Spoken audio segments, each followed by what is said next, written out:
গোয়ালতোড় বনাঞ্চলের পক্ষ থেকে একটি বিশেষ ঘোষণা। সন্ধ্যে 6টা থেকে সকাল 6টা পর্যন্ত বাড়ির বাইরে যাবেন না।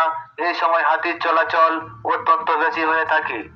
হাতি উপস্থিত থাকলে বন, ফল বাগান, কৃষিক্ষেত্রের ভিতরে যাওয়া এড়িয়ে চলুন। ভোর 4টা থেকে 6টা পর্যন্ত হাতির আক্রমণ করার প্রবণতা বেশি থাকে।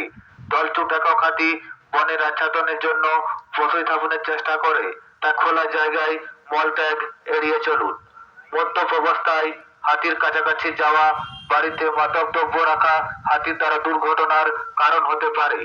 বুনো হাতির দিকে ইট, পাথর, তীর ইত্যাদি ছুড়বেন না, তারা আহত হলে ক্ষিপ্ত হতে পারে। হাতি যাতায়াতের পথে অযথা বাধা সৃষ্টি করবেন না, তাতে হাতি মানুষ উভয়েরই প্রাণহানির কারণ হতে পারে।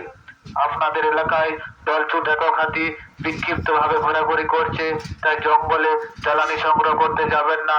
সন্ধ্যের সময় জঙ্গলের রাস্তা ব্যবহার করবেন না।